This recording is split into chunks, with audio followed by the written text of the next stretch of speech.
Assalamualaikum warahmatullahi wabarakatuh. Perkenalkan, nama saya Ardo Tulilana, NPM 12211110054. Di sini saya akan mempresentasikan masalah dalam ekonomi digital sebagai tugas ujian akhir semester mata kuliah pembelajaran ekonomi digital, dosen pengampu Ibu Alifta Lutfia Zahra SEMPD. Yang pertama adalah latar belakang.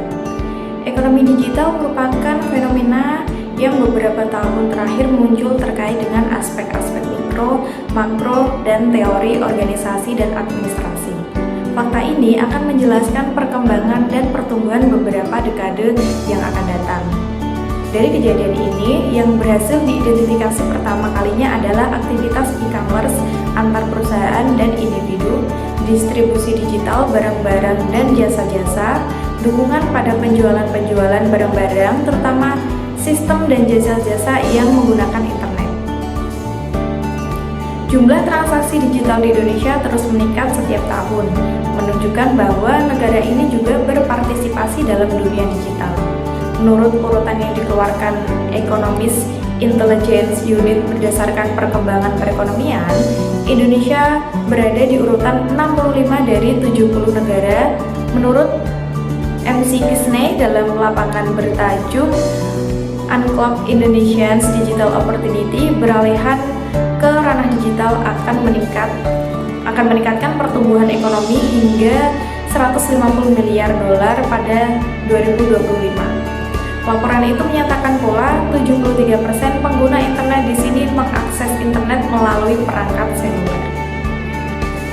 Yang akan dibahas pada presentasi kali ini adalah ada 3 perusahaan, yaitu 1 PT Pos Indonesia Persero, kedua PT Gojek Indonesia, dan yang ketiga PT Shopee Indonesia. PT Pos Indonesia melayani jaringan terbesar di tanah air dan salah satu BUMN yang menawarkan layanan lalu lintas berita, uang, dan komoditas. Karena Perum Pos dan Giro adalah badan usaha milik negara, maka tetap berhak menerima dana dari negara, sekalipun PT Pos Indonesia telah berubah bentuk badan hukumnya menjadi PT Pos Indonesia. PT Pos Indonesia sebagai salah satu BUMN di Indonesia berupaya memenuhi kebutuhan pelanggannya dengan menyediakan layanan pos yang memanfaatkan inovasi mutakhir ilmu pengetahuan dan teknologi atau IPTEK. PT Pos Indonesia Persero sebagai perusahaan BUMN penyedia layanan pos dan logistik dihadapkan pada berbagai tantangan di era ekonomi digital. Tantangan-tantangan ini perlu dikaji dan dicarikan solusinya agar PT Pos Indonesia dapat tetap relevan dan kompetitif di era digital. Permasalahan utamanya adalah 1, persaingan dengan platform digital, kemudian 2, keterbatasan infrastruktur dan teknologi, yang ketiga, perubahan kebiasaan konsumen, keempat, kurangnya inovasi dan diversifikasi layanan, yang kelima, keterampilan dan kompetensi SDM atau sumber daya manusia. Kemudian untuk solusi potensialnya adalah 1, transformasi digital, yang kedua, kolaborasi dengan platform digital, ketiga, inovasi dan diversifikasi layanan, keempat, pengembangan sumber daya manusianya, kelima, penguatan regulasi.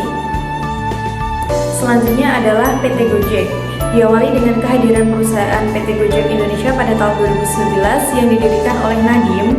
Nadiem menciptakan Gojek, sebuah layanan antar jemput dengan ojek modern berbasis pesanan.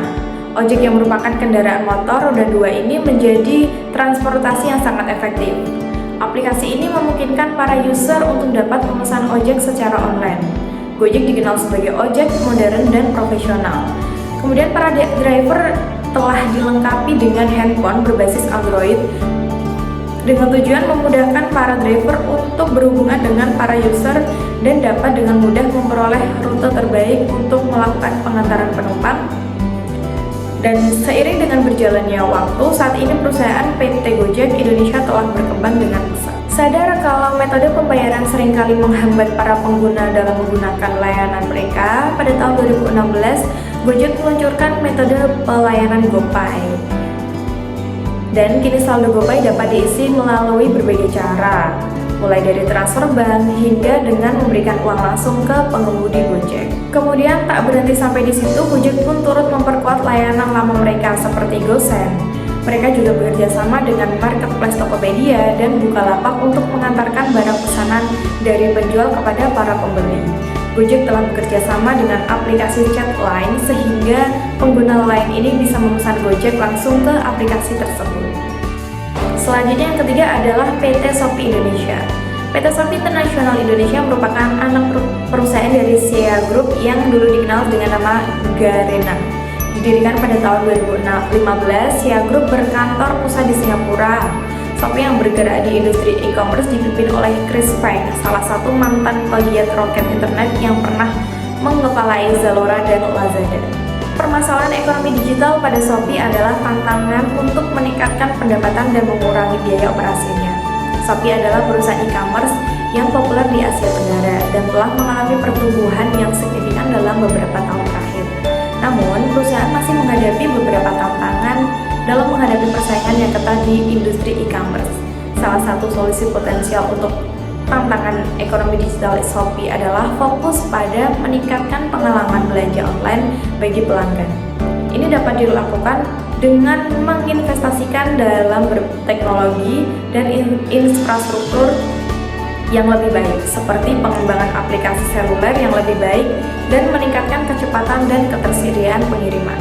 Selain itu, Shopee dapat mengambil langkah-langkah untuk meningkatkan keterlibatan pelanggan dengan menawarkan promosi dan diskon yang lebih banyak, serta memperluas berbagai produk yang tersedia di platform mereka. Yang terakhir adalah kesimpulan. Jadi PT Pos Indonesia perlu melakukan transformasi digital, kolaborasi, inovasi, pengembangan SDM, dan mendukung regulasi yang kuat untuk dapat tetap relevan dan kompetitif di era digital. Dengan langkah-langkah tersebut, PT Pos Indonesia dapat menjadi perusahaan yang tangguh dan bermanfaat bagi masyarakat di era digital. Kemudian PT Gojek perlu melakukan langkah-langkah konkret untuk mengatasi berbagai permasalahan di bidang ekonomi digital dengan regulasi yang kuat, transparansi, akuntabilitas, dan komitmen untuk kesejahteraan semua pihak. Gojek dapat menjadi perusahaan yang adil, berkelanjutan, dan bermanfaat bagi masyarakat. Dan yang terakhir, Shopee perlu melakukan langkah-langkah konkret untuk mengatasi berbagai permasalahan di bidang ekonomi digital dengan memperkuat verifikasi penjual dan produk, meningkatkan infrastruktur logistik, melindungi data pengguna, meningkatkan layanan pelanggan, dan membangun ekosistem e-commerce yang berkelanjutan. Shopee dapat menjadi platform e-commerce yang terpercaya dan bermanfaat bagi masyarakat. Cukup sekian presentasi saya, kurang lebihnya saya mohon maaf. Wabillahi taufiq wal hidayah. Wassalamualaikum warahmatullahi wabarakatuh.